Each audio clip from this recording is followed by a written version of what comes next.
Dan saudara, hari ini Litbang Kompas merilis survei terbaru dengan hasil elektabilitas Ganjar Pranowo dan Prabowo Subianto bersaing ketat, sementara elektabilitas Anies Baswedan belum berubah signifikan.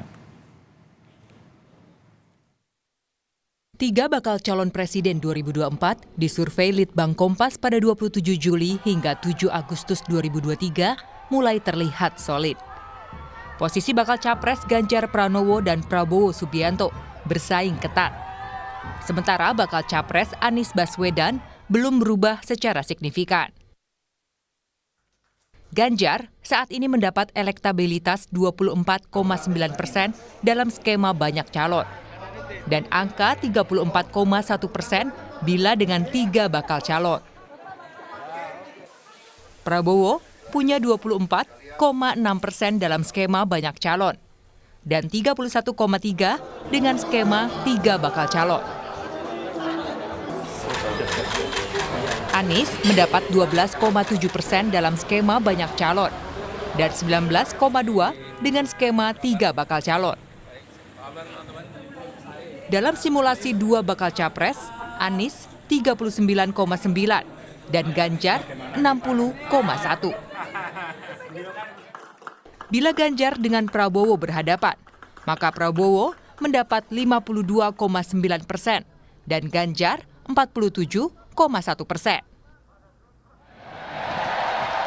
Sementara bila Prabowo berhadapan dengan Anies, maka Prabowo mendapat 65,2% dan Anies 34,8%.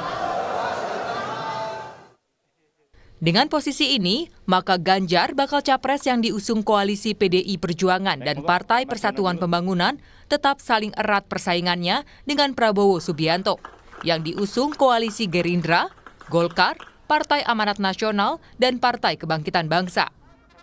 Bakal capres Koalisi Perubahan untuk Persatuan yang diisi Nasdem, Demokrat, dan Partai Keadilan Sejahtera juga tetap berada di jalur persaingan di pemilihan Presiden 2024. Tim Liputan, Kompas TV. Bapak Anies Baswedan dengan lambaian tangan dan tepuk tangan penuh semangat. Ya saudara, mari kita lihat selengkapnya elektabilitas para bakal calon presiden dari survei Litbang Kompas pada tanggal 27 Juli sampai 7 Agustus 2023. Saat ini dari pilihan bebas responden yang memilih banyak nama, Ganjar Pranowo mendapatkan 24,9% suara dan juga yang mengerucut menjadi 3 bakal calon, Ganjar mendapatkan 34,1 suara. Lalu Prabowo Subianto dari survei Litbang Kompas berada di 24,6% di kategori banyak calon. Sementara untuk 3 calon, Prabowo mendapatkan 31,3%. Berikutnya, Anies Baswedan mendapatkan 12,7% yang terkait dengan survei banyak calon dan 19,2% untuk 3 calon. Lalu berikutnya kita bandingkan proses ketiganya dalam upaya meraih elektabilitas sepanjang 2023. Di bulan Januari, Prabowo Subianto mendapatkan 18,1%, naik ke 24,5% pada bulan Mei, lalu beranjak naik juga terakhir pada Agustus 24,6%. Lalu Ganjar di bulan Januari mendapatkan 25,3%, lalu di bulan Mei kembali naik turun 22,8% dan juga di bulan Agustus naik di 24,9%.